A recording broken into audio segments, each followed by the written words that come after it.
Y vamos a retomar el tema que estábamos desarrollando antes de entrar en el periodo que tuvimos de fiesta, ¿no? Recuerde que tuvimos el periodo de fiesta, estuvimos celebrando Pesaj y fue una grande bendición para todos nosotros poderlo celebrar. Y pues allí hicimos como un alto en el desarrollo del tema que estábamos desarrollando, que estábamos estudiando durante los inicios de Shabbat. Pero lo vamos a retomar. Estamos en el séptimo mandamiento, de acuerdo al listado que se nos presenta en Éxodo capítulo 20. Ahí en Éxodo capítulo 20 tenemos las 10 declaraciones, las 10 palabras, lo que conocemos como los 10 mandamientos. Y estamos en el séptimo mandamiento, en la séptima declaración, la séptima palabra, que es no adulterar, no adulterar. ¿Sí? No adulterarás. Hemos estado estudiando varias cosas al respecto y estamos entendiendo de lo básico a lo más complejo, ¿no?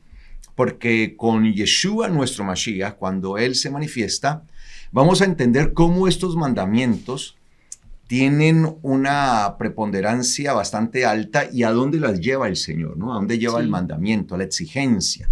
De hecho, a nosotros hoy, nosotros tenemos mayor exigencia que la que tuvieron aquellas personas antes de Mashiach.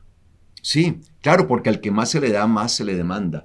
A nosotros ya nos apareció, ya Mashiach se hizo evidente en su primera venida como estaba profetizado, porque en la Biblia se habla de dos apariciones, de dos momentos del Mashiach, no de dos Mashiach, ¿no?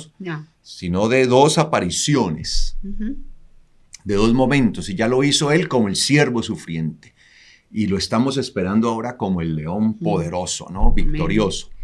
Entonces ya Él habiéndose presentado, también se cumplió la promesa del Espíritu, el Espíritu de la promesa, el Espíritu prometido, que estaba profetizado. Y entonces nosotros, el mismo Espíritu que tuvo el Mashiach, que tuvo Yeshua, por el cual Él vivió en esta tierra como hombre, el mismo Espíritu, imagínense, el mismo que estuvo en Mashiach, el mismo Espíritu, ahora nos ha sido dado a cada uno de nosotros. O sea, yo no sé si nosotros entendemos lo maravilloso que es esto. O sea, tener el mismo Espíritu. Bebemos de la misma fuente que Mashiach, que nuestro Señor Yeshua bebió espiritualmente, del cual Él fue lleno, porque dice que Él estaba lleno del Espíritu de santidad. Entonces, en esa llenura nosotros también, por eso a nosotros se nos demanda más. O sea, no puede ser que se nos va a dar más, pero no va a haber igual demanda. Claro, por eso nosotros tenemos el Espíritu. Entonces, nosotros estamos entendiendo los mandamientos, y especialmente este de no adulterar, desde lo más básico hacia lo más complejo. Entonces, ahí vamos, ¿no? De lo más básico a lo más complejo. Y quiero, en esta ocasión, vayamos, por favor, a segundo libro de Samuel. Acompáñenme, por favor, en sus Biblias, al segundo libro de Samuel, capítulo 11.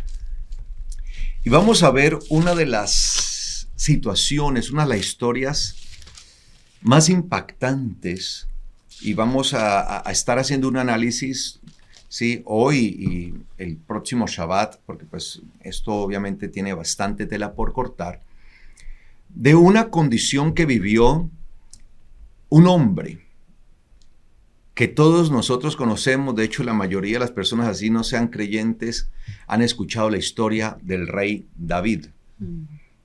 Y quiero que analicemos esto allí, porque es necesario ver esto para luego ir entendiendo más adelante lo más complejo. Aquí vamos a ver lo más básico, porque es que luego a nosotros se nos va a demandar más. Entendamos esto.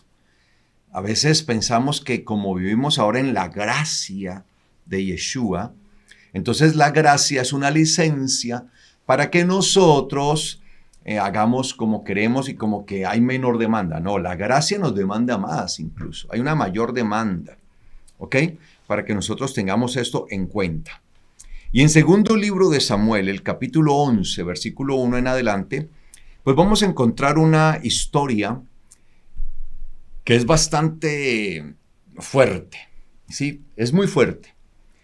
¿Qué es lo que me gusta de la Biblia y que demuestra que de verdad la Biblia es un libro es inspirado por el Eterno, pero que precisamente dentro de esa inspiración también se nos habla de situaciones que vivieron ciertos hombres y no trata de esconder nada. Antes demuestra y deja desnudo a sus personajes. ¿Qué tal que fuéramos nosotros el personaje y que se escribiera de nosotros? ¿Cuántas cosas quedarían al descubierto? Y por más que se tratara de David, aquel personaje que va a representar, de hecho es una representación de la realeza del Mashiach, de nuestro Señor Yeshua. De hecho, precisamente de su linaje, de su simiente va a descender Mashiach. Pero vamos a ver esta situación así como cruda, tal vez de manera cruda, como lo relata la misma Biblia. Porque la palabra del Eterno no es un libro que trate de esconder las debilidades del hombre y trate como de maquillar, como podría ser de pronto una historia de amor. No, aquí se queda desnudo todo. Y es precisamente para que veamos cómo actúa el pecado. Pero también las consecuencias, pero también la misericordia del Eterno si nosotros decidimos vivir conforme a su palabra. ¿Ok? Porque aquí abordamos el problema, en este caso sería el adulterio si alguien lo practica, pero también qué soluciones tenemos nosotros y cómo podemos enfrentarlo. Amén. Así que dice 2 de Samuel capítulo 11, versículo 1. A la vuelta de un año, por el tiempo cuando los reyes suelen marchar hacia la batalla, ese tiempo en el que los reyes marchaban por lo general era la primavera, ¿sí? Que era el tiempo donde los ejércitos podían marchar más fácilmente sin verse enfrentados a climas extremos como suelen suceder en estas regiones donde hay climas extremos cuando llega, por ejemplo, el invierno. Entonces, pues, en invierno movilizar tropas, movilizar ejércitos era algo terrible porque, pues, iban a ser más los soldados que perecieran por causa de la inclemencia climática que por los que pudieran ser destruidos por sus enemigos.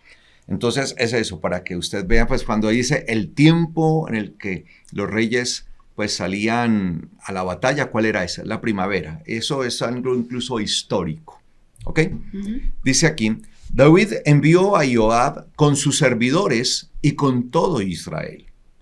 Y devastaron a Amón y sitiaron a Rabá. Y David se había quedado en Jerusalén. Entonces aquí nosotros vemos algo, amados hermanos, es que Israel se preparó para una batalla, para un conflicto, para una guerra, ¿sí? Estaba rodeado de enemigos. Estos enemigos continuamente estaban acechando a Israel, querían de alguna manera destruirle, y entonces se prepararon para ello. Eran esas cosas que se vivían, y es lo que se vive en el mundo, y precisamente todas estas guerras y todo esto no es la voluntad del Eterno. No pensemos que esa es la voluntad del Señor, sino que son el resultado de todo este sistema caído en el cual el ser humano se ha metido en todo este embrollo. Y por eso es que nosotros anhelamos y deseamos el retorno de nuestro Mashiach. ¿Ok? Y la nación de Israel pues no era ajena a estas situaciones, ¿sí? No era ajena. Entonces dice que fueron a la batalla, devastaron a Amón, sitiaron la región de Rabá, y dice que David se había quedado en Jerusalén, en la capital del reino de Israel. Era común que los reyes marcharan en aquel entonces. La verdad, lo que sucedía comúnmente era que los reyes marchaban con sus ejércitos. Eso les daba aliento moral, saber que su rey estaba con ellos, que los comandaba. Claro, que estaba presente. Y que estaba allí, sobre todo por la figura que representaba David, porque recuerden que antes de ser rey, pues él se había enfrentado épicamente a lo que conocemos como Goliat, ¿no? Sí. aquel poderoso campeón. Dice que era un campeón de los filisteos, era el campeón de los filisteos y de los pelishtim, de los pelistitas, ¿sí? Y él se había enfrentado, y conocemos, creo que la mayoría conoce la historia de David y Goliat, ¿sí? Cómo David lo vence y lo destruye. Entonces se había convertido en una figura de temer David cuando llega a ser rey. Se conocía de él, y pues siempre el que él estuviera ahí al frente de sus ejércitos, pues era una moral muy grande precisamente Claro. para sus tropas. Pero en este caso él se queda en Jerusalén y envía a sus tropas comandadas por Joab, por su comandante, sí, el comandante de todos los ejércitos de Israel. Y dice acá el versículo 2, al atardecer, David se levantó de su cama y se paseaba por la azotea del palacio real. Mire, al atardecer se levantó de su cama. O sea, Estuvo durmiendo. había como una condición, y aquí uno puede como empezar a hacer cierta lectura, ¿no? O sea, al atardecer se levantó de su cama. Entonces había entrado de pronto tal vez en David una condición de letargo, tal vez de decadencia espiritual, también lo podemos asumir con esto, ¿no? Una situación como de no estar atendiendo los asuntos del reino, de estar allí pendiente para lo que estaba él, era el rey, y se levanta al atardecer, o sea que prácticamente podríamos decir que estuvo durmiendo todo el día o haciendo pereza. Y no es que uno no tenga derecho en algún momento a un tiempo de ocio. El ocio es bueno. Y cuando hablo del ocio estoy hablando en términos del beneficio, no de ser ociosos, sino del descanso. Obviamente, sí, hay momentos en los que nos podemos sentir fatigados, muy cansados. De hecho, cuando venimos de jornadas tan extenuantes de trabajo y que son muy cargosas y mucho estrés y todo eso, sí, necesitamos a veces ese momento de recuperarnos, y no estoy diciendo que eso no sea bueno. Pero notamos en David que el ejército y que el reino está en alarma, porque está en conflicto, está en guerra. Entonces no es la actitud que se esperaba precisamente de David. Entonces no es que él estuviera de pronto descansando porque había estado en unas tareas muy ajetreadas, venía de una condición bastante fuerte que necesitaba recuperar fuerzas y, bueno, sacar un día para recuperar, qué bueno, ¿no? Porque pues se entiende que viene de unas jornadas de luchas y todo esto terribles. No, estaba en Jerusalén, todo el ejército estaba luchando y él estaba ahí en su palacio real, estaba escoltado por toda la escolta real, por todos los soldados pues que lo custodiaban, no estaba en peligro porque la guerra no se estaba desarrollando allí en Jerusalén, sino que se estaba desarrollando de hecho en límites fuera de Israel. Estamos hablando de Amón y de toda la región de Rabá. Entonces, él estaba como muy tranquilo. Entonces, esto también nosotros lo podemos comparar a ese estado de laxitud que podemos tener nosotros en cuanto a la parte espiritual. Como que bajamos, menguamos, y lo espiritual es muy importante, no solamente para cuidarnos del adulterio, sino de estar prestos en cuanto a cualquier situación que sea contraria a la voluntad de Dios, cualquier pecado. Por eso es que Yeshua, amados hermanos, nos ordena a nosotros estar siempre pendientes, vigilantes. Dice, vigilen, estén vigilantes en todo tiempo, en todo momento, ser vigilantes. Porque es que cuando nosotros bajamos la guardia, es cuando podemos entrar en una situación de dificultad. Entonces, cuando nosotros hacemos una lectura de David, vemos que había como menguado. Entonces estaba menguando como su interés, su compromiso y su responsabilidad. Tanto la responsabilidad que tenía como rey, y la responsabilidad que tenía con el Eterno, su parte espiritual. Y nosotros tenemos que cuidar mucho nuestra parte espiritual, amados hermanos. Nosotros no podemos menguar. Nosotros no nos podemos descuidar en lo espiritual. Porque en medio de ese descuido, de ese rebajar, de ese menguar, de ese como que descuidar, es un descuido, es allí donde el enemigo va a aprovechar y vamos a ser encontrados de manera débil o vamos a mal parqueados, como decimos en Colombia. No vamos a estar bien parados y podemos caer fácilmente. Entonces notamos en David esto. Entonces se levanta al atardecer, dice que al atardecer se levantó de su cama. ¿Sí?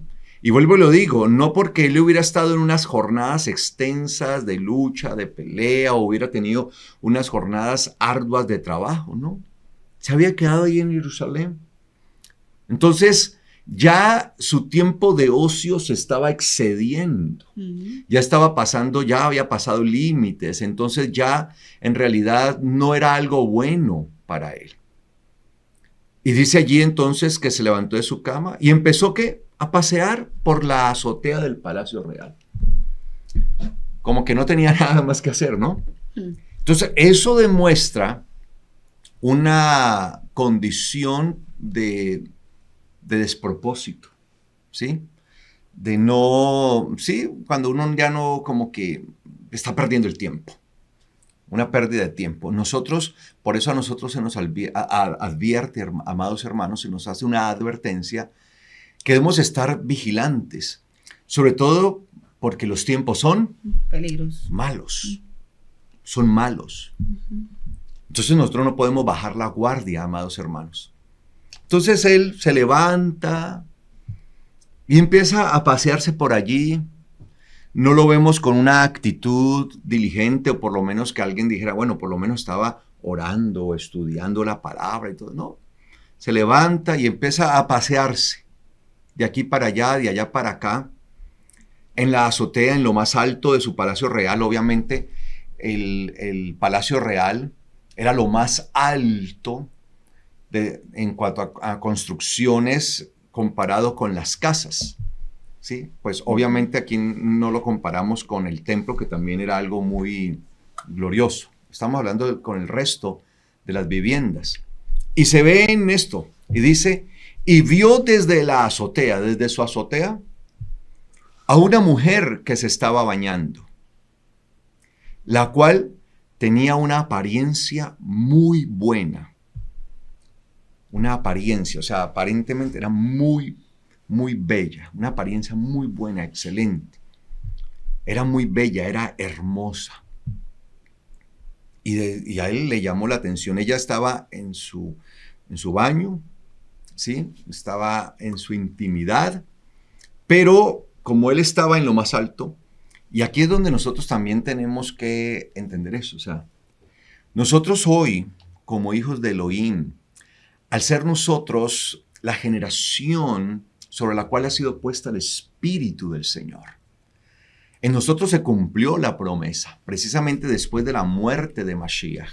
Cuando él muere, luego de su muerte viene el cumplimiento de la promesa en esa siguiente etapa, esa siguiente fiesta, que es la fiesta de Shavuot, la fiesta de Pentecostés. Y desciende y se cumple la promesa, la profecía del Espíritu del Señor. Aquel Espíritu que Él enviaría por medio del cual escribiría la Torah en nuestros corazones. Entonces nosotros somos elevados. O sea, nosotros somos una generación a la cual se ha elevado. Pero el Eterno no nos eleva para que precisamente nos elevemos en orgullo y en altivez. Mientras más nos eleva el Señor, más humildad debemos tener. Mientras Él más nos eleva es para que nosotros estemos más conectados con Él. Y David había sido elevado por la mano del Eterno al ser puesto como el rey de Israel. Y ese puesto de elevación aún se veía precisamente en la oportunidad que él tenía de desde su palacio poder observar ¿qué? Toda la ciudad. Él como rey, como custodio, como guardián, porque los reyes eran los guardianes de su pueblo, en los que su pueblo confiaba. Él tenía la posición de estar no solamente como rey, sino incluso de tener un palacio que estaba elevado por encima de todos los demás, desde donde él podía mirar, observar, ¿sí? Estar atento a muchas cosas y desde allí estar resguardando a su pueblo. Los pueblos por lo general confiaban en sus reyes. Claro. Entonces él desde allí podía observar a su pueblo para cuidarlo. Sin embargo, él empezó a usar esto, o aquí se ve, que lo va a usar para que esa observación se desvíe y su corazón se vaya tras algo que no debía irse. Entonces aprovechó su posición de estatus, de altura, para observar a una hermosa mujer que se bañaba en su intimidad, allí en lo secreto, pero que él tenía la posibilidad de estar viendo desde allá. Y nosotros también estamos elevados y altos, amados hermanos. Y en esa posición de estar elevados y altos, nosotros no nos podemos descuidar. Por eso el que esté firme, esté observando que no vaya a caer, dice la palabra. Nosotros estamos en lo alto, pero tenemos que estar vigilantes que no vayamos a caer y vamos a ceder a la tentación. Y lamentablemente, aquí el rey David observa a aquella mujer y dice entonces que tal vez, digamos que él, partamos de la buena fe, partamos de eso, que él estaba como rey pues mirando, sí, hacia la ciudad, todo, o sea, no estaba buscando precisamente, a ver, ¿habrá alguna mujer bañándose por ahí o algo así? No, partamos de eso. Y tal vez en estar viendo, pues su vista pasó y tal vez la vio, la pudo haber visto. Y de pronto ese no era el problema. El problema fue que ya él la deseó. Cuando la vio, le llamó la atención que era muy hermosa y ya guardó eso en su corazón. Ya hubo un deseo. Y cuando estemos viendo la explicación más adelante, que luego vamos a estar viendo en otro momento, que va a dar el Señor, cómo el pecado y todo pecado y el adulterio empieza aquí. El Señor nos va a llevar a entender dónde empieza realmente el pecado. Entonces Él la observa, Él la mira, se da cuenta que es una hermosa mujer y dice que el rey entonces mandó a alguien a preguntar por la mujer.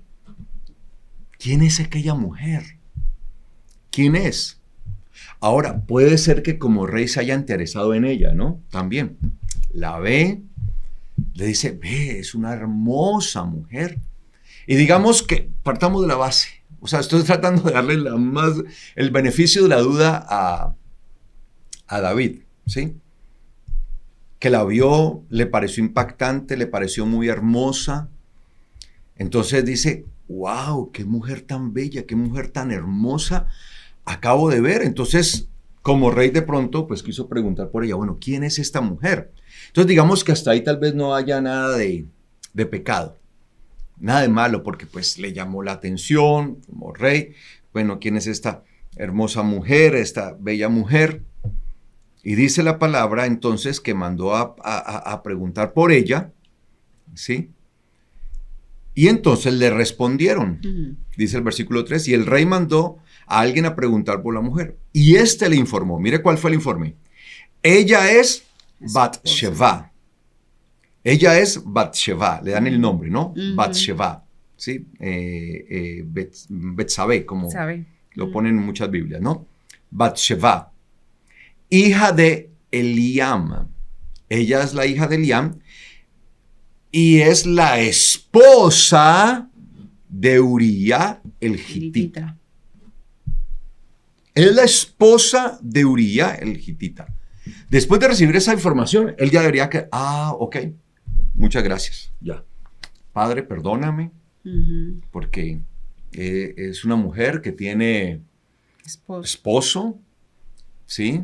Es casada, tiene su compromiso, ¿sí? Limpia mi mente de cualquier cosa. Pero habiendo recibido el informe y habiéndosele dicho que era esposa de Uría, es decir, que sí tenía un esposo, David, al darse cuenta que era esposa de Uría y que Uría era un soldado, era un oficial del ejército y que por tanto estaba peleando, entonces, ¿qué hace él? Envió mensajeros para tomarla. Wow. No le importó que se tratara de la esposa de un hombre. Creyó que como rey tenía la potestad y tenía la licencia para tomar a quien quisiera.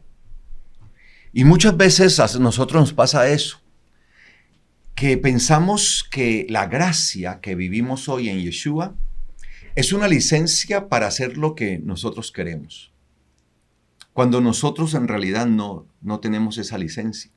De hecho, a medida que más el Señor nos da, mayores limitaciones tenemos, en realidad, mayores restricciones tenemos. Y debemos aprender a entender este código, que es un código divino, amados hermanos. Al que más se le da, más se le demanda. ¿Qué es lo que comúnmente nosotros vemos en el mundo? Que los hombres que tienen más posición y mayor poder son los que piensan que pueden actuar de manera libre, sin restricciones, sin limitaciones, que pueden hacer como quieran. Y por eso lamentablemente vemos a muchos hombres que usan su posición, su estatus, su poder para aprovecharse de estas condiciones. ¿Y cuántos casos hemos visto así? ¿Cuántos casos de presidentes? ¿Cuántos casos de poderosos, de políticos, de gente con dinero, con este tipo de condiciones? Y nosotros debemos entender que nosotros tenemos una posición especial en el Señor. Y nuestra posición no debe ser usada como una licencia para el pecado. Lamentablemente, David cayó en esto. Pensó que estaba como rey tal vez porque lo merecía. Y al estar allí no entendió que él era el siervo de Yahweh. Porque todo rey en Israel era visto como el siervo de Yahweh, era el servidor de Yahweh. Y pensó entonces que su estatus le concedía el permiso de tomar a quien quisiera. Así esta persona tuviera un compromiso, tuviera un esposo. Entonces dice que él mandó a mensajeros para que la trajeran, la tomaran. Obviamente, como era el rey, fueron mensajeros hasta la casa de ella, la tomaron y la hicieron venir delante de él, y pues ella vino y se presentó ante su rey. El rey te está llamando. ¿Qué persona podía negarse a estar en la presencia del rey cuando el rey le llamaba? Era obvio que si alguien era visitado por los oficiales del rey, por sus servidores, y esta persona, estos oficiales, estos servidores le decían a la persona, el rey manda, exige, le ordena que se presente, toda persona tenía que presentarse, eso sí era obvio, ¿sí? Entonces ella va y se presenta, y en ese presentarse, él la toma y se acuesta con ella. Terrible esto. Y dice acá, David envió mensajeros para tomarla y ella vino a él y él se acostó con ella. Luego ella se santificó después de su impureza, entonces regresó a su casa. Muchas Biblias no lo traducen así como lo estoy traduciendo yo. No. ¿Sí? Lo traducen como que ella se había purificado antes de y luego estuvo con David. Pero escuche cómo es el texto hebreo. David envió mensajeros para tomarla y ella vino a él. Y se acostó él con ella. Y dice, y luego ella se santificó después de su impureza. Cuando estuvo con David, ella quedó completamente impura. Sin embargo, ella se santificó. De hecho, se usa la palabra allí, la palabra literal que usa es la palabra santificar, consagrarse. Se santificó después de su impureza. Aquí ya hubo un acto de impureza, amados hermanos. Ella va, ella es consciente que no es su esposo, el rey la toma. Podemos decir que aquí hay un acto en el que hay una persona que está sometida a la autoridad de otra, ¿sí? Entonces hay como una condición en donde la persona queda, ¿sí?, restringida. Sometida. Podemos hablar de una coerción, ¿sí?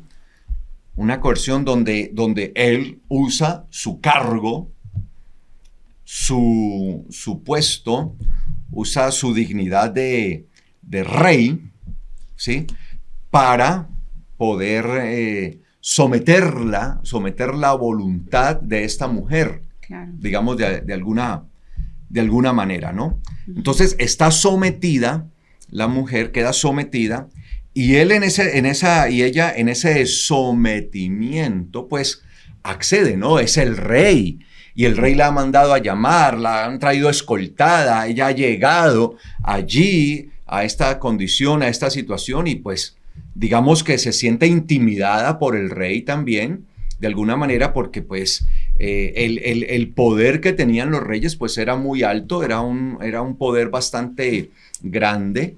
Entonces ella, podemos entender eso, o sea, no es que yo esté tratando de sacarla el limpio a ella, pero es que no fue ella la que se propició, no fue ella que dijo, ay, el rey está allá, me voy a mostrar, voy a hacer esto para que me vea y quedar delante de él. No, claro. Fue David, o sea, toda la actitud en realidad está en David, claro, desde esa actitud en la que él demuestra poca empatía con su pueblo y con su ejército en ir a la guerra. ¿Dónde debía estar David? Si somos justos, él como comandante principal de todo el ejército, él debía estar allá en los campos, ayudando, alentando a su ejército, ¿sí? Tal vez no que estuviera peleando como tal, pero sí los reyes se hacían presente en el campamento y estaban allí y todos sabían que ahí estaba el rey y él era el que les estaba dando las órdenes, lo que el Señor le había llamado. Y todo eso,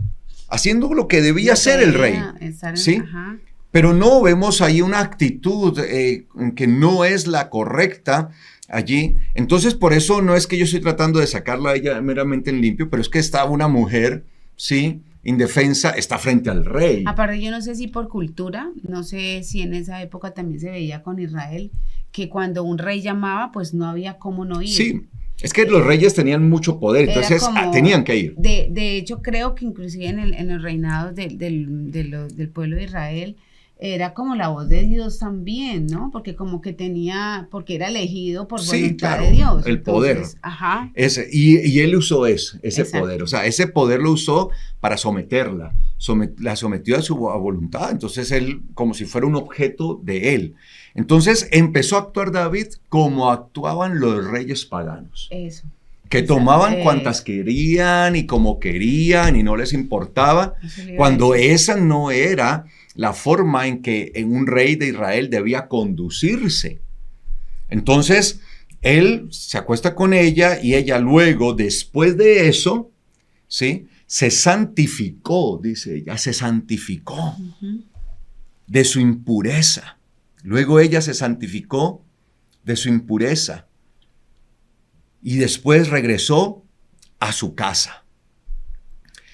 Pero la mujer concibió y le mandó a decir a David, estoy embarazada. Entonces David le mandó un mensaje a Joab. Imagínense cuando ella le dice a él, mira, he quedado en embarazo. La respuesta de David es mandar un mensaje a su comandante, a Joab, al comandante de sus fuerzas militares, de su ejército. Y él le manda a decir con Joab, dice, envíame a Uría el Gitita Y Joab envió a Uría donde David, pues le recibió una carta al comandante, el rey le está diciendo, envíamelo, vea, el rey lo manda a llamar. Y Claro. como siempre, o sea, el rey mandaba a llamar y todo el mundo se tenía que presentar. Mire que él no dijo, no, yo estoy ahora peleando, o dijo, no, lo tengo ocupado aquí, necesitamos hombres. No, inmediatamente el rey lo está mandando a llamar. Es que cuando el rey mandaba a llamar a alguien, la persona se tenía que presentar. Claro. Por eso es que Bathsheba se presenta y va ante David, pues se presenta, si la está llamando el rey, Claro. se tenía que presentar.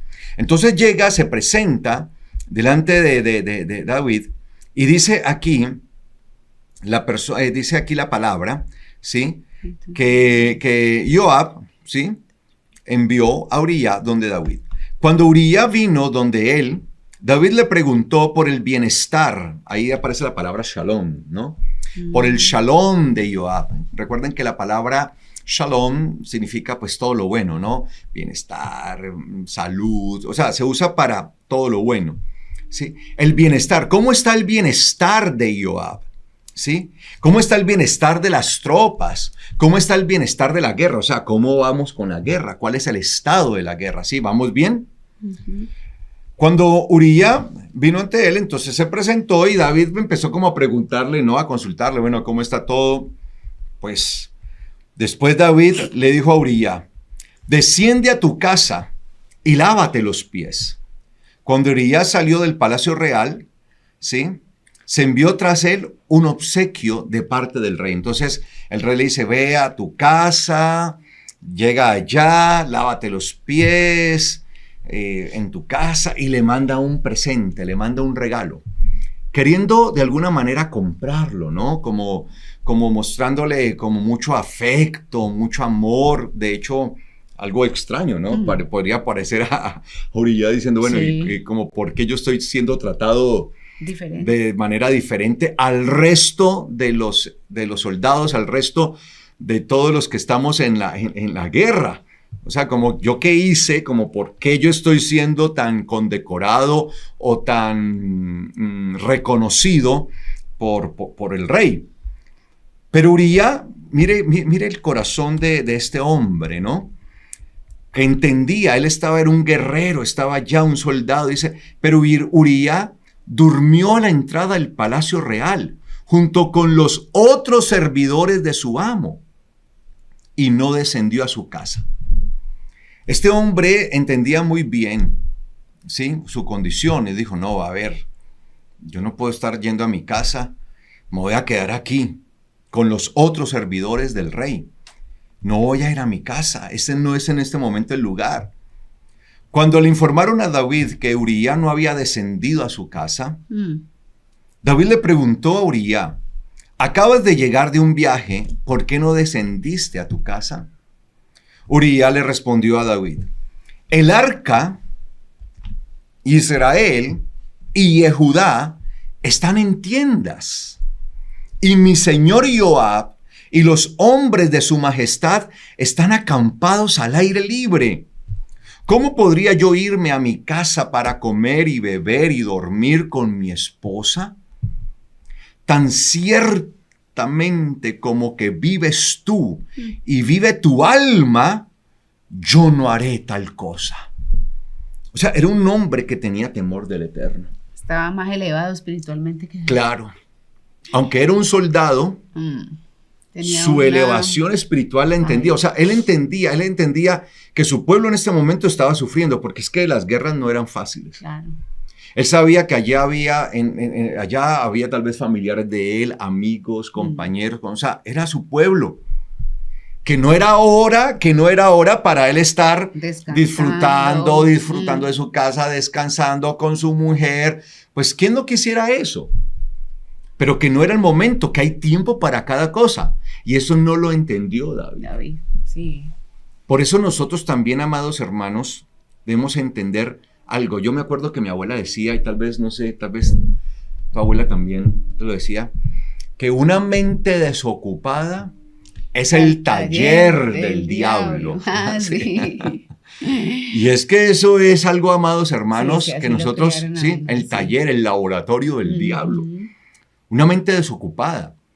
Por eso nosotros también debemos entender que dejar nuestra mente como tan despejada y como que a la deriva. Que esté continuamente en ese ocio continuo, no es bueno. Por eso nosotros nos tenemos que estar llenando de la palabra. Si usted tiene mucho tiempo libre, pues use ese tiempo, ¿sí? De verdad, póngalo a producir en otras cosas, o si usted está descansando, pues una forma de descansar también, amados hermanos, es interiorizando la palabra. Claro, estudiando la palabra, orando, estando en el Señor, porque los tiempos son malos, porque el enemigo va a atacar la mente. Mire que en esta enseñanza ya estoy hablando mucho de la mente, porque es hacia lo que nosotros luego vamos a estar dirigiéndonos. Claro. Y es por eso que el Señor nos va a mostrar ese punto, ¿sí?, tan importante que es la mente. Entonces nosotros no podemos estar ociosos, porque estar bajo ese ocio y dejar nuestra mente divagar tanto puede ser usado por el enemigo para que vengan pensamientos y sean puestos pensamientos no muy santos, pensamientos que no sean agradables al Eterno. Y nosotros no podemos caer en esa trampa, en esa desgracia, amados hermanos. Entonces, él le va a reclamar a este hombre estaba concentrado y sabía, acaba de llegar de la guerra, le ha tocado tal vez ver morir personas de su pueblo cercanos, traer ese dolor, traer esa carga, esa fatiga tan terrible que significa la guerra. Él entiende esto y por eso él dice, no es hora, o sea, este no es el momento propicio para que yo esté en mi casa, para que yo esté disfrutando, descansando, mientras que mis hermanos, mientras que mi pueblo está allá combatiendo, está peleando, todos ellos están allá sufriendo los embates de una guerra, y yo voy a estar aquí. No. Vive tu alma, vives tú y vive tu alma, que yo no haré eso. Era un hombre que entendía muy bien el momento que estaba viviendo, el tiempo. Y hoy nosotros estamos viviendo en un tiempo de guerra. Y no estoy hablando de una guerra bélica. Estoy hablando de una guerra, de una batalla muy fuerte de forma espiritual. Por nuestras vidas, por nuestra familia, por nuestros hijos. Y por eso nosotros deberíamos siempre tener la actitud de Uría.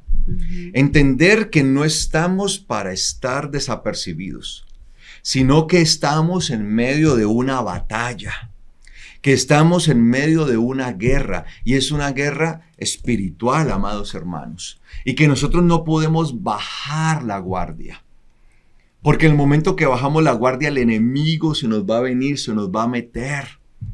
¿Y cómo se nos va a meter el enemigo? De manera sutil. Claro. Mire cómo se le metió a David. Por medio de sus ojos, por medio de una mujer muy hermosa. Además, no sé si de pronto, haciendo un paralelo, bueno, no sé si se pueda decir así, el ejercicio de un diseño completamente desdibujado, porque David conocía el diseño del Señor, era realmente lo que Dios había querido, era una esposa para cada, sí, claro. Sí, entonces el hecho de tener ese ejercicio continuo de tener muchas mujeres, también hizo, yo pienso así, que el cerebro se acondicione a esa situación que podría tener el poder de, bueno, es que como ya estoy acostumbrado a tener las mujeres que yo quiera, pues esta no va a ser la de menos. Así es. ¿Sí? Entonces ahí cuando estabas hablando de la batalla de la mente, que nosotros podemos venir al tiempo en el que estamos, que son tiempos peligrosos, donde nos acostumbramos a los demás modelos y nos alejamos en ese letargo espiritual del modelo original, que podemos estar cayendo en que ya no va a haber realmente un discernimiento de qué es lo bueno y qué es lo malo, y en medio de tiempos peligrosos nos apartamos del modelo apartamos del modelo divino en estas nuevas corrientes, en estas nuevas filosofías, en estos nuevos modelos, que podemos encontrar gente que conoce la palabra como la conocía David, muy aletargados en el tiempo en el que estamos viviendo y paseándonos y mirando de pronto lo que no deberíamos mirar y en medio de estos modelos peligrosos no tener ese discernimiento y caer en que yo puedo hacer esto porque aunque no es el diseño original, pues es lo que el mundo está planteando.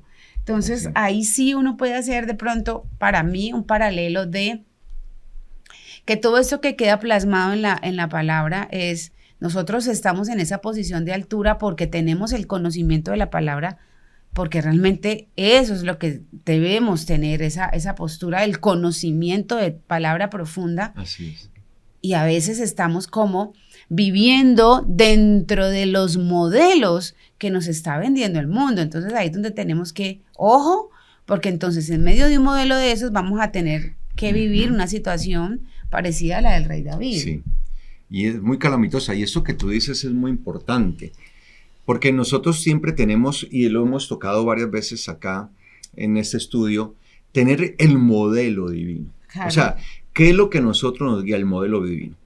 Se supone que todos los reyes, todos los líderes de Israel, sacerdotes, todos debían seguir el modelo divino. Se supone que nosotros debemos seguir el modelo divino y no dejarnos influenciar.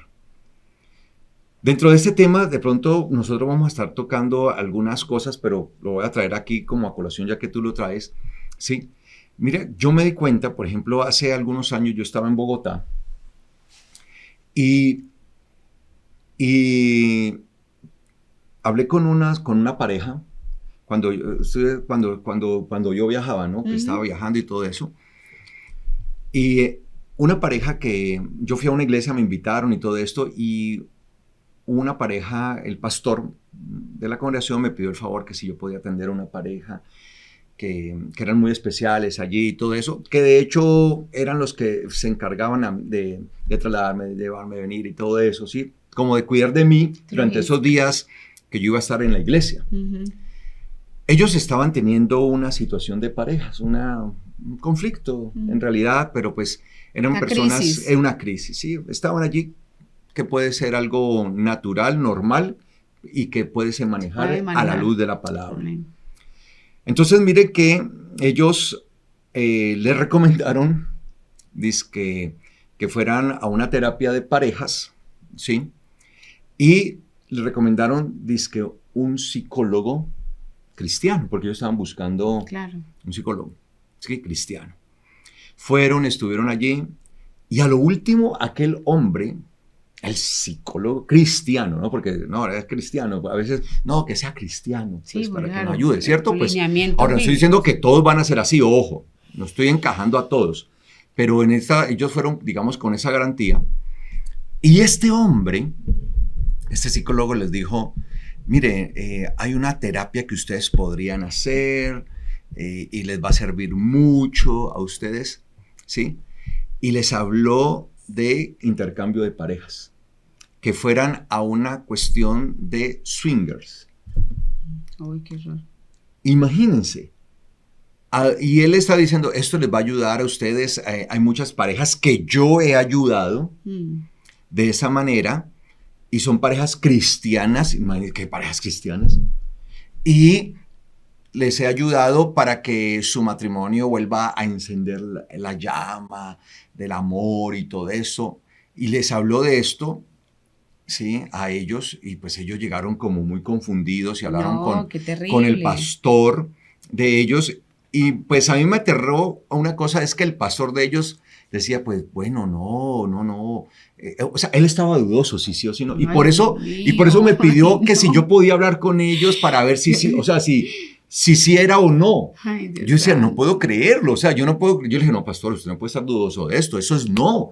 ¿Cómo así que intercambio de parejas? ¿Cómo así que nosotros nos vamos a moldear a este mundo? ¿Cómo así que para yo salvar mi matrimonio, entonces me encuentro con otras parejas que también están en crisis, entonces me presta a su esposa, y yo le presto a mi esposa, y van y tienen relaciones y así durante un tiempo, y eso hace, porque se supone que de esa manera voy a extrañar a mi esposa, ¿no? Entonces, al estar con otra mujer, entonces voy a extrañar, entonces voy a empezar a sentir ese deseo más fuerte por mi esposa, por estar con otra, ¿sí? Qué peligro. Y ¿cómo así? Yo decía, de verdad, yo no puedo creer esto que usted me está comentando, o sea, yo no podía creer que eso Claro, o sea, tienen fuera conocimiento realidad en la palabra, pero se permean a las cosas y a los modelos del del mundo.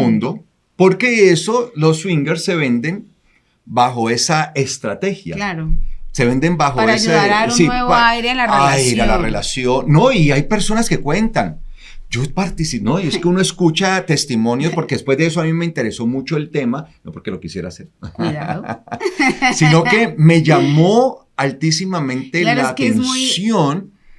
¿En qué se basan para permea- decir que sí. eso puede ayudar?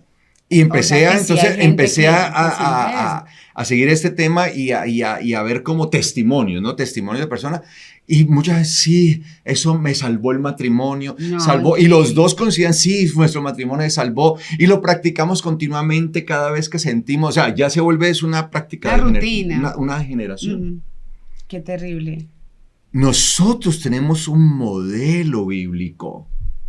Tenemos un modelo divino. Mi esposa tiene razón. David tenía que centrarse en el modelo Claro. del Señor. Claro. Si él tenía a su esposa, él no tenía que estar buscando a nadie. Él no tenía que estar buscando a otra. Claro, como el cerebro se había acostumbrado a estar con mujeres continuamente, entonces el cerebro le pedía más, porque Sí. activaba la parte pasional, y entonces 1, 2, Y por 3, ser 4, rey, 5, y por ser rey podía Creía que hacerlo. tenía Ajá. el derecho. Entonces él no tuvo, o sea, él pasó de tener cualquier mujer soltera que hubiera en su reino a algo más. Sí, Este es a el unas problema. casadas también me el pertenecen. problema, exacto, el problema de darle rienda suelta a la parte pasional es que va subiendo de nivel. Ya no tenía a su única esposa, sino que tenía las concubinas que quería, y después de las concubinas a las mujeres comprometidas, porque de todas maneras así es el pecado. Sí. Va de menos Lo va a llevando más. más, También y lo va a va querer más. elevando a su perdición. El pecado es como Y- la muerte, que quiere más y Exacto, pide más. Exacto. No se sacia. Entonces dice el versículo 12 ahí de 2 de Samuel 11, dice, y David le dijo a Uría, entonces quédate hoy también aquí, y mañana te dejaré ir.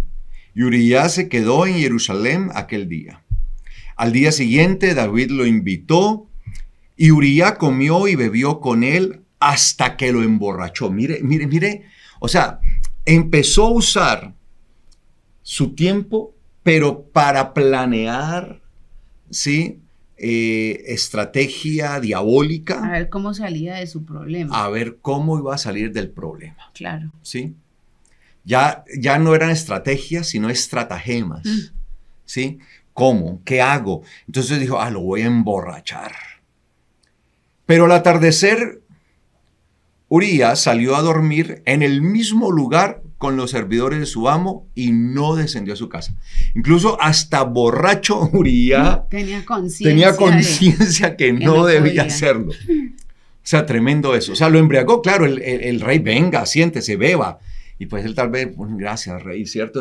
Beba más, beba. Y pues se siente acorralado, se siente presionado por el rey. Es un soldado, pues, y allí hasta que lo logra emborrachar. Y él pensó, dijo, no, tal vez borracho, ahí sí va a ir hacia su casa y va a estar con su esposa, y ahí de una vez Claro. Calza perfecto. le el embarazo. empaquetamos el bebé, ¿no? Ahí queda. Cae el paquete chileno, como dicen en Colombia, ¿no? Colombia, el paquete chileno, que es una modalidad de estafa, sí, que se llama en Colombia usan esa modalidad de estafa, o se usa mucho, todavía la usan, sí, en antaño para estafar a la gente.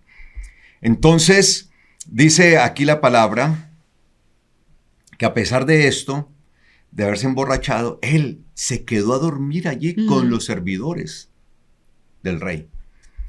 Por la mañana David le escribió entonces una carta a Joab y la envió por medio de Uría.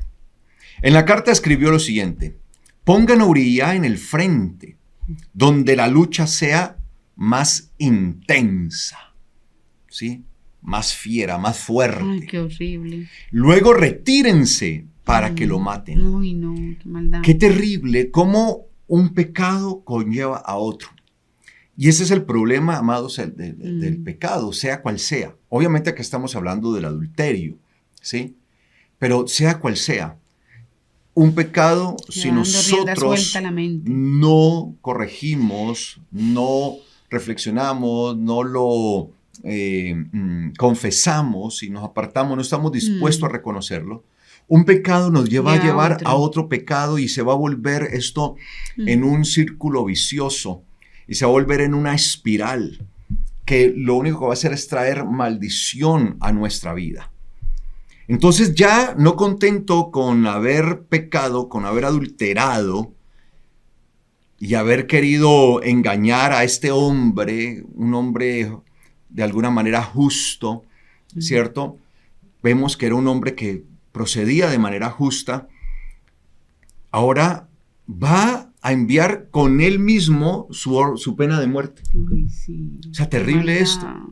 Eso es algo gravísimo, es algo terrible, amados hermanos. ¿Sí? Le escribe una carta al comandante, a Joab, y la pone en las manos de Uría para que él mismo se la entregue. O sea, él mismo le va a hacer entregar su propia condenación. En la carta escribió lo siguiente: pongan a Uría en el frente donde la lucha sea más intensa. Luego retírense para que lo maten. Terrible eso. Así que cuando Joab estaba sitiando la ciudad, puso a Uría en el lugar donde sabía que estaban los guerreros más capaces. Los hombres de la ciudad salieron y atacaron a Joab. Y mire, en ese intentar ponerlo a él, mire lo que sucede. Entonces, Joab intenta entonces colocar a Uría. Obviamente no lo va a mandar solo porque pues quedaría, o sea, no, es muy complejo decirle, vaya usted solo. Claro. ¿Y que yo solo? ¿Y cómo así? No, envíenme con más tropa. A los mejores Entonces, ¿qué hace él? Envió a sus mejores guerreros y dice acá, y los hombres de la ciudad, de aquella ciudad enemiga, salieron y atacaron a Joab. O sea, alcanzaron a atacarlo a él y cayeron algunos de sus oficiales, de los oficiales de David, entre las tropas. Entre ellos, Uría el Gitita, los cuales murieron. Entonces, no solamente ese acto de colocar a Uría al frente para que lo mataran, iba a provocar la muerte solamente de Uría, sino de otros valientes guerreros. O sea, fue la muerte de varios inocentes por encubrir un pecado. El encubrimiento de un pecado. Tremendo. Terrible lo que llevas, la consecuencia del encubrimiento de un pecado, amados hermanos. Por eso el que encubre, el que esconde el pecado, no va a poder avanzar, amados hermanos. Entonces ya pasamos de un adulterio a un caso de asesinato, algo premeditado, en donde no solamente un alma quedó expuesta, sino que quedaron expuestas varias almas, otras almas inocentes de esta situación. Expuso a su ejército, expuso a sus oficiales. Qué triste esto, amados hermanos. Y dice entonces aquí, ¿sí?, que murieron ellos. Entonces dice, Joab le mandó a David un informe completo de la batalla. Instruyó al mensajero lo siguiente, entonces le mandó a decir qué había pasado. Le tenía que dar informe de qué había pasado con esto.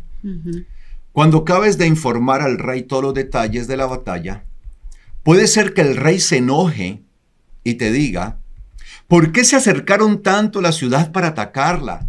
¿No sabían que ellos tirarían desde arriba del muro? Imagínense.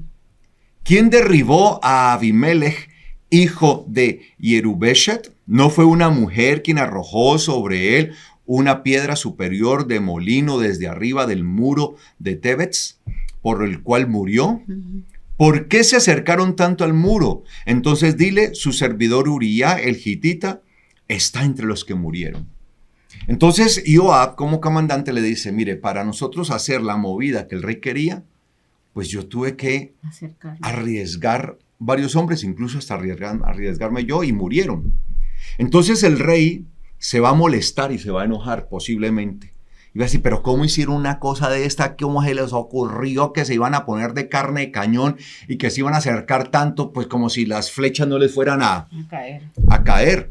Y les pone un ejemplo, ¿no? Lo que sucedió con Abimelech, que eso lo cuenta la Biblia, ¿sí? De cómo Abimelech estaba ganando y eso iba y eso estaba trayendo victoria y victoria, y se confió y se acercó mucho al muro de una ciudad a la que estaban penetrando, Sí. y desde allá una mujer lanzó una piedra de molino y se la dio en la cabeza y lo descalabró, lo mató.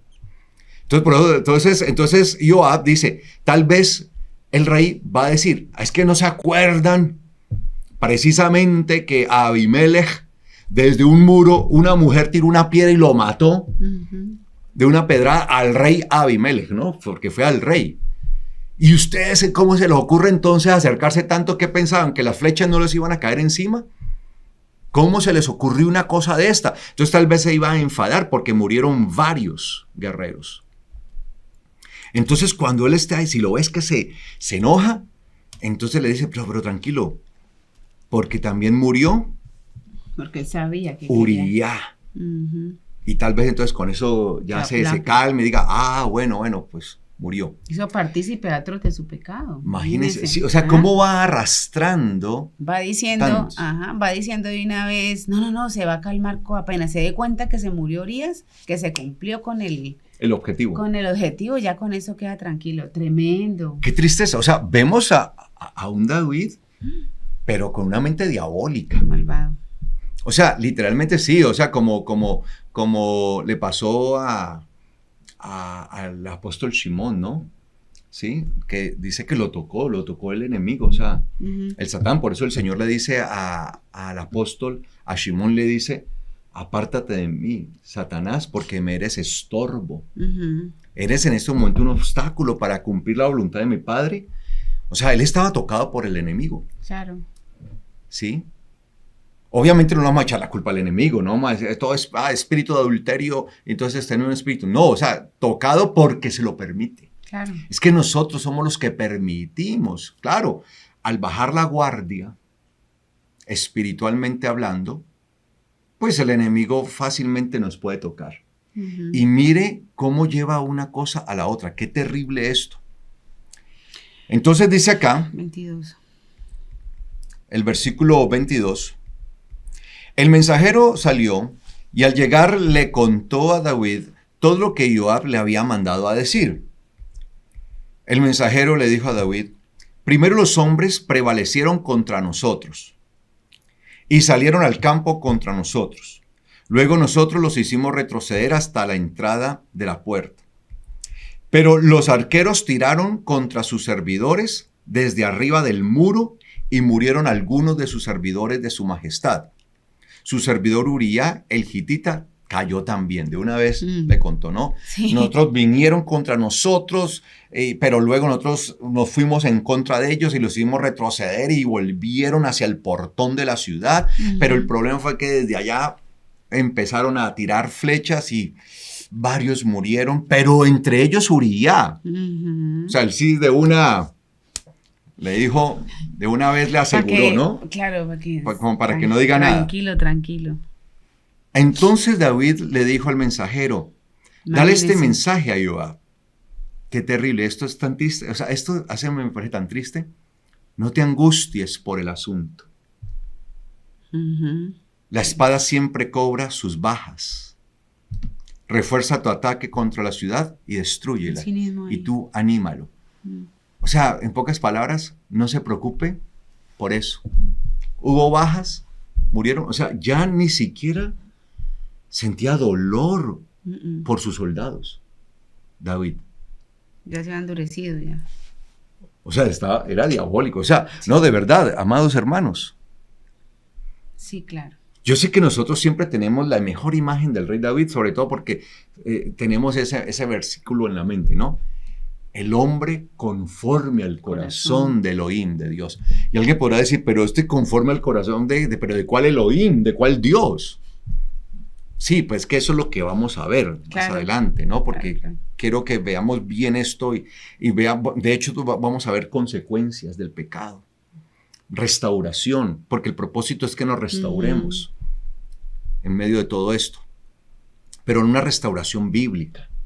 no la restauración que le proponía No. el psicólogo del cual yo les hablaba ahora a esa pareja, ¿sí? Entonces, sí, sí. Lo que es, sí, es la restauración Sí, final de él. del alma, que en esa restauración es donde realmente se va a hallar al hombre conforme al corazón de Elohim. Claro. Entonces, él le dice allí, tranquilo, o sea, no te angusties, no sientas pesar, no sientas pena por esta situación, tranquilo. Y al fin y al cabo la guerra va a cobrar sus bajas, al fin y al cabo la guerra va a cobrar sus muertos, entonces usted no se preocupe.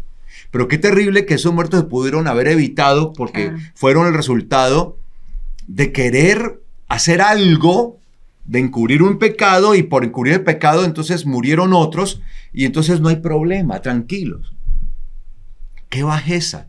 Entonces nosotros, mire hasta donde el adulterio, entonces lo que quiero mostrar con eso es, el pecado del adulterio, como lo dice su nombre, lo hemos visto, ¿no? Es la alteración, la adulteración, la alteración del orden divino. Todo lo cambia. O sea, cómo altera todo el panorama. O sea, por eso el pecado del adulterio trae cosas terribles para la familia.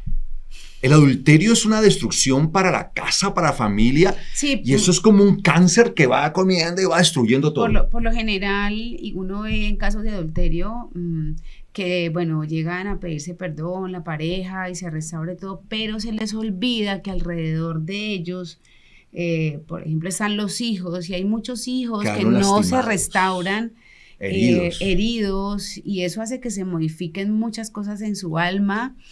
Por eso es que cuando ese tipo de cosas pasan y es la que hacia persona, eso, claro, vamos. La es como que los mandáramos a nuestros hijos, por ejemplo, al frente de batalla. Exactamente. Como que, bueno, ahí me robó la idea, pero... me perdona por haber robado. Ahí la dice, no robarás, perdóname. Sí.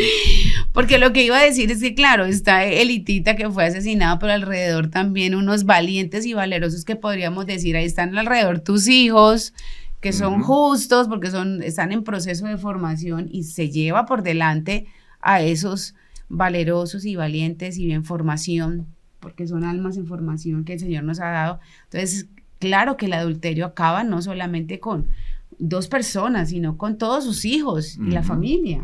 Sí, y ahí es que nosotros vamos a estar estudiando también, o sea, ¿cómo va a terminar esto? Aunque David se va a arrepentir, porque lo vamos a ver, eso lo vamos a ver. ¿Cuáles van a ser las consecuencias? O sea, ¿qué es lo que yo quiero que veamos? No tanto aquí el caso del adulterio, que es muy explícito. Sí, ahí está leído, sino lo que está ahí. Sino las consecuencias, para que nosotros entendamos, amados hermanos, lo terrible que es el adulterio. Y debemos recordar, por ejemplo, ese tipo de cosas, cuando la persona está realmente arrepentida, digamos que guarda dentro de su corazón, debo prepararme, porque la consecuencia va a estar, y yo tengo que prepararme para ir al rescate de esos hijos que de cierta manera yo dañé, herí. Les traspasé con la espada, les hice que le metieran un flechazo. Hay unos que mueren en el camino, pero hay otros que están en agonía. Entonces, exactamente. ¿en qué postura están esos hijos? ¿En qué posición están esos hijos? ¿Qué puedo hacer por ellos para sacarlos del lugar donde yo? Porque es donde la persona debe ser consciente. Yo los metí allí. Claro. Es que no se trata de que leamos simplemente la historia del pecado, sino las consecuencias, para que nosotros veamos por un espejo, por ejemplos de terceros, todo lo terrible, amados hermanos, y comprendamos lo ruin, lo terrible que es el adulterio. Entonces dice acá, sí, entonces él está dando esto, está dando el parte, ¿sí? El mensajero. Entonces él le manda a decir, tranquilo, dígale a Joab que no hay problema, que no se preocupe, que esté tranquilo, que aquí no pasó nada. Ajá, wow. y es tremendo también, porque entonces al otro lo trata de calmar, ni siquiera le permite ser consciente que también pecó. Sí, que lo obligó a ser partícipe de un pecado. Y por eso le dice, dile más bien, refuerza tu ataque contra la ciudad, destrúyela y anímalo, dale palabras de ánimo. Terrible. Cuando la esposa de Uría oyó que su esposo Uría había muerto, hizo duelo por su esposo. Después que pasó el periodo de luto, David mandó a traerla a su palacio. Ella vino a ser su esposa y le dio a luz un hijo. Mire, sin embargo, lo que dice allí. Pero, y aquí es donde vamos a estar centrándonos. Pero, acá viene el pero, y es un pero fuerte. Pero a los ojos de Yahweh, lo que hizo David fue ruin, fue vil, una vileza, fue lo más bajo, lo más despreciable. Lo que David hizo fue despreciable a los ojos de David. Y cuando nosotros buscamos la palabra ruin, bueno, yo la traduje como ruin, no sé cómo aparece ahí. No, aquí dice, sin embargo, lo que David había hecho le desagradó a Yahweh. Bueno, no tanto como un desagrado. Sí. O sea, lo despreciable, vil, terrible. Esta palabra que yo traduje como ruin, despreciable, algo vil, algo lo más bajo, es la palabra ra en hebreo. Y la primera vez que nosotros vamos a encontrar esa palabra, ¿sí?, en la Biblia, es con base a lo que sucedió en Sodoma, entre Lot, los habitantes de Sodoma y los mensajeros del Señor, los ángeles. Cuando Lot les dice a ellos, cuando vienen, que todos se vienen a querer violentar a los mensajeros. ¿Recuerdan que Lot es visitado por unos mensajeros, por unos ángeles en Sodoma que iban a destruir precisamente a Sodoma, a Sedón? Entonces ellos quieren entrar a la fuerza para violar a los mensajeros, porque ellos no saben que son ángeles, en realidad han visto a esos dos seres humanos. Y Lot sale ante ellos y le dice, por favor, hermanos, no hagan esta vileza, no hagan esta ruina, no hagan este desprecio, esto tan bajo, no lo hagan. Es la primera vez que se usa. El acto de lo que querían hacer los habitantes de Sodoma, con los mensajeros, con los ángeles que habían llegado a la casa de Lot. Por lo cual Sodoma fue destruida. Porque era lo que ellos continuamente hacían con todos los forasteros y con todos los que pasaban por allí. Como los violentaban y los violaban. Eso era un acto ruin, vil, de lo más bajo, la vileza más terrible. Y por eso vino fuego sobre Sedom y sobre las ciudades, por tener esa actitud. Y es la misma palabra que aparece aquí. La misma palabra que aparece con David es la misma palabra que por primera vez va a aparecer en el texto hebreo con Sodoma. Imagínense. O sea que David había caído a la condición de un sodomita. Espiritualmente hablando. Qué tremendo. Un sodomita. El gran rey David. ¿Cómo nosotros podemos llegar a caer por el pecado? El adulterio nos lleva a una condición de vileza, a una condición de ruina, porque la palabra que aparece ahí es ruina. De hecho, si usted la busca en el diccionario, búsquenla. Se traduce comúnmente como ruina, porque el adulterio va a traer ruina. Amados hermanos, entendamos esto. Todo tipo de adulterio va a dejar como resultado ruina. No podemos esperar un resultado diferente a la ruina, a la maldición, a lo peor. Eso trae el adulterio y eso se va a ver en David. A pesar de que él se arrepintió y el Señor le perdonó, va a haber las consecuencias tan terribles. Y aquí no lo hemos visto. Aquí estamos apenas viendo la historia. Sin embargo, a los ojos de Yahweh, ¿cómo estamos a los ojos del Eterno? ¿Cómo ve él el adulterio? Lo ve como un estado ¿de qué? De ruina. Un estado de vileza, de lo peor, de lo más bajo. Esto mismo había visto Yahweh en Sodoma. Y por eso el Eterno castigó a Sodoma y envió fuego sobre Sodoma. Ahora la misma actitud que hubo en Sodoma, en los sodomitas, ¿la había en quién? En David. Sí, Señor. ¿Vamos a caer en eso? ¿Cómo nos está viendo Yahweh? ¿Cómo Yahweh ve el pecado del adulterio, Sí, sí. para que entendamos hasta dónde puede llegar este pecado. El pecado del adulterio nos lleva y nos conduce a la ruina. Por eso el Eterno ve el pecado adulterio como algo ruin, bajo, vil, asqueroso, lo peor. Mucho cuidado, amados hermanos, que no caigamos de nuestra bendición que el Eterno nos ha dado. Amén. Amén.